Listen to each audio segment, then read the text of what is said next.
अर्थात नित्य नव मंगल मोद बधाई का मतलब होता है नए नए उत्सव होने लगे। तो ऐसे ही उत्सव हमारे घर में भी हों, यह कामना की जाती है भगवान से। तो ये चौपाई बड़ी इम्पोर्टेंट है।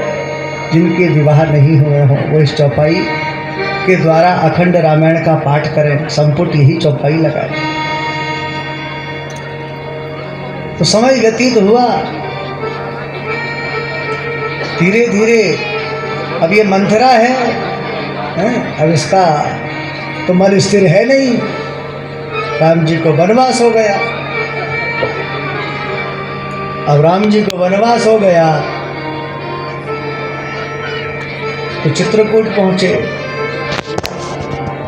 श्रृंगवेरपुर पड़ती है एक जगह अयोध्या से 18 किलोमीटर दूर,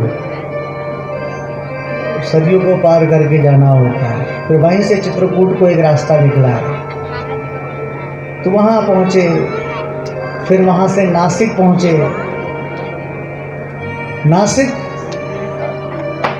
नासिक नाम कैसे पड़ा जानते हो? पहले उसका वास्तविक नाम क्या है? नासिक का वास्तविक नाम क्या है? नासिक का वास्तविक नाम है पंचवटी। नासिक नाम तो तब पड़ा जब शूर्पणखा आई, उसके नाक को काटा गया तो नासिक। हाँ, और वहीं से आगे को कर्नाटका, जिसका प्राचीन नाम है किसिकिंधा, समझ रहे? और आज हम कर्नाटका कहते हैं। और वहीं पर पंपापुर सरोवर है, और वहीं पर हनुमान जी से भगवान की भेंट हुई। फिर कई प्रसंग आगे को आते हैं, सब लोग जानते ही हैं। सीता हरण हो गया था और रावण का वध हुआ, कुंभकर्ण, मेघनाथ। ये रावण कौन है? देखिए, व्यक्ति के अंदर ही राम है और व्यक्ति के भीतर ही रावण है। रा से भी राम है और रा से ही रावण है। अब थोड़ा समझने की बात है। देखो, रावण एक परम विद्वान है, शास्त्रों का ज्ञाता है, पुराणों का ज्ञाता है, धर्म को जानता है, लेकिन प्रवृत्ति खराब है।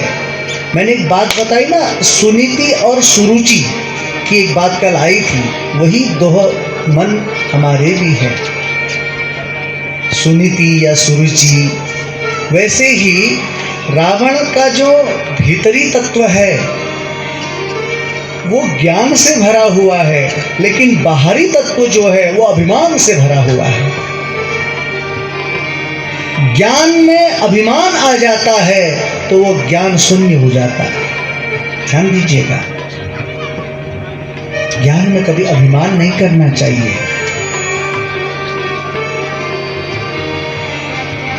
और इसी प्रकार से ज्ञान में अभिमान सर्वोपरि है रावण में, तो ज्ञान शून्य हो गया।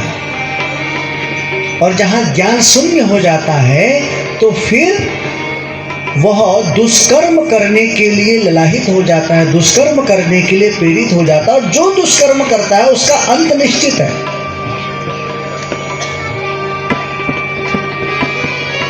तो इसीलिए व्यक्ति के हृदय में भीतर राम भी बैठा है, रावण भी बैठा है। बात यह है कि आप किसको रियलाइज करते हो, किसको चुनते हो? राम को चुनते हो। अगर राम को चुनो तो निश्चित है आपका हर जगह मंगल ही मंगल है, क्योंकि राम ने मर्यादा पुरुषोत्तम का भाव दिया है। प्रातः काल उठई रघुनाथा, हाँ, मातु पितु नवा वही माथा।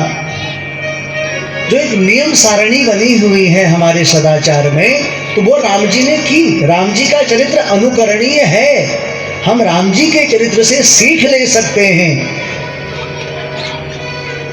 राम जी ने जो कृत्य किया वो हम करें, लेकिन कृष्ण ने जो किया वो अब नहीं कर सकते। हाँ, तो धीरे धीरे अपनी सभी प्रकार की लीलाओं को संपादित करके राम जी चले गए साकेत धाम। और समय व्यतीत हुआ, तब सुखदेव कहते हैं राजन, चंद्रवंश, ये तो सूर्य वंश का वर्णन हुआ, इसके बाद चंद्रवंश। इन्हीं चंद्रवंश में ब्रह्मा के पुत्र अत्रि, अत्रि के पुत्र हैं चंद्रमा, ठीक है। इन्हीं चंद्रवंश में एक राजा हुए हैं, उनका नाम है गांधी। गांधी महाराज की एक पुत्री है, उसका नाम है सत्यवती। एक बार एक ऋचिक नाम के ब्राह्मण आए इनके यहाँ, तो न चाहते हुए भी गांधी राजा ने अपनी पुत्री सत्यवती का विवाह इनके साथ कर दिया। और अब राजा रोने लगे और अपनी पत्नी से कहने लगे, पुत्री दी चले गई। फिर कही कि देखो देवी, हमारे दामाद ना बड़े अच्छे वैद्य हैं, तुम जाकर के उनसे कहो कि कोई ऐसी औषधि बना दे जिससे हमें पुत्र हो। तो ऋचिक ने 2 औषधि बनाई, एक अपनी पत्नी के लिए, एक अपनी सासू माँ के लिए।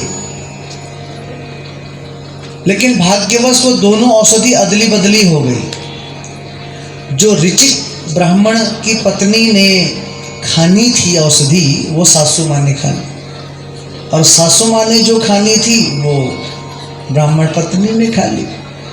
अब जिसका प्रभाव क्या हुआ,